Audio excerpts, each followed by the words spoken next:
Hi friends, ഇത് കണ്ടില്ലേ ഹനുമാൻ മരുത്തോമലയും കൊണ്ട് പോകുന്ന പോലെ പപ്പ പോവുകയാണ്. അപ്പോൾ ഞങ്ങളുടെ ഇന്നത്തെ വിശേഷം എന്ന് പറയുന്നത് ചക്ക വിശേഷമാണ്. ഞങ്ങളൊന്ന് പറമ്പിൽ നിന്ന് ഒരു ചക്ക അടത്തിയായിരുന്നു. അപ്പോൾ അതിൻ്റെ വിശേഷങ്ങളാണ് ഇന്ന് ഞങ്ങളിവിടെ പങ്കുവയ്ക്കുന്നത്. അപ്പോൾ അത് വെട്ടിപ്പൊളിച്ച് എല്ലാവർക്കും അപ്പുറം ഇപ്പുറമൊക്കെ ഇച്ചിരിയൊക്കെ കൊണ്ടു കൊടുക്കും. അങ്ങനെ ചക്ക വെട്ടി തുടങ്ങിയിട്ടുണ്ട്.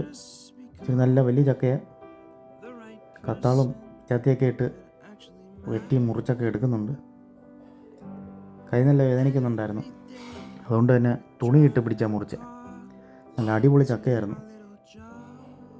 രാവിലെ നല്ല മഴയുണ്ടായിരുന്നു. കുളിക്കുക പോലും ചെയ്തില്ല. മഴ തോന്നു നിന്നപ്പോൾ ചക്ക ഇഞ്ഞ് അടത്തിക്കൊണ്ട് വന്നു. അടിപൊളി നല്ല സൂപ്പർ ചക്ക. പച്ചയ്ക്ക് തന്നെ നമുക്ക് തിന്നാം. അപ്പോൾ നമുക്കിനി ഇത് മുറിച്ച് അപ്പുറത്ത് അയൽവക്കത്തൊക്കെ കൊണ്ടു കൊടുക്കാനുണ്ട്.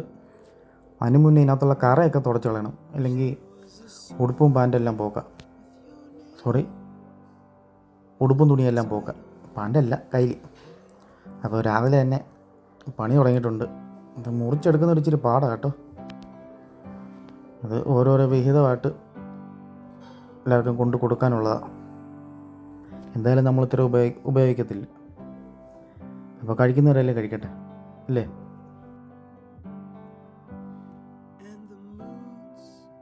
അങ്ങനെ അതിസാഹസികമായി ചക്ക വെട്ടി പൊളിച്ചിരിക്കുകയാണ്.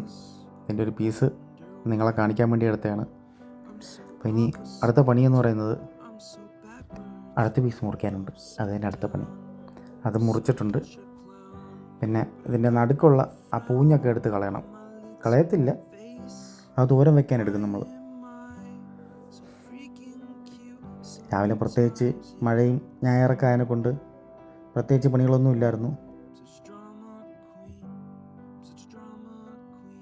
ഈ അറുത്തെടുക്കുന്ന സാധനം നമുക്ക് തോരൻ വെക്കാൻ എടുക്കാം. ഞാൻ പറഞ്ഞില്ലേ, ഇതിന് ഞങ്ങളുടെ ഇവിടെ പൂഞ്ഞെന്നാണ് പറയുന്നത്. വേറെ സ്ഥലങ്ങൾ എന്തോ പറയുന്നതെന്ന് അറിയാൻ വയ്യ. അപ്പം ഇതെല്ലാം വെട്ടിക്കീറി ഇവിടെ അയൽവക്കക്കാർക്കും പിന്നെ അമ്മച്ചിയുടെ അനിയന്മാർ ചേച്ചിമാരൊക്കെ ഇവിടെ ഉണ്ട്. അവർക്കെല്ലാമായിട്ട് നമ്മൾ കൊണ്ടു കൊടുക്കും. ഇതിൻ്റെ മെയിൻ കോൺട്രാക്ടർമാർ പപ്പ അമ്മച്ചിയാണ്.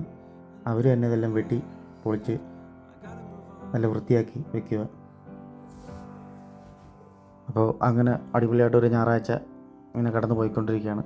കണ്ടില്ലേ, അപ്പുറത്തെ വീട്ടിലൊക്കെ കൊണ്ടുപോവുക. പപ്പയും എൻ്റെ ഭാര്യയും ഓരോരോ വീടുകളിൽ ഇങ്ങനെ കൊണ്ടുപോവുക. അപ്പുറത്തെ വീട്ടിലൊരു ആൻറ്റിയാണ്, അവർക്കും കൊടുത്തു. അപ്പോൾ ചക്കയെല്ലാം ഏകദേശമൊക്കെ പൊളിച്ച് മട്ടാക്കി വെച്ചിട്ടുണ്ട്. ഇവിടെ ജുവാൻകുട്ടനും ഡിയാൻകുട്ടനും കളിക്കുന്നത് തിരക്കില്ല. ഒരു യുദ്ധം നടന്നൊരു ഫീലുണ്ട്. അതുകൊണ്ട് ഇതാണ് പൂഞ്ഞ്, ആ നടുക്കിരിക്കുന്നത്. അത് വെട്ടി വെച്ചിരിക്കുക തോരന് വേണ്ടി. അപ്പോൾ വീണ്ടും ഞങ്ങളുടെ വീട്ടിൽ ഒരു കുഞ്ഞു വിശേഷമായി വീണ്ടും കാണാം. അപ്പോൾ എല്ലാവർക്കും ശുഭദിനം.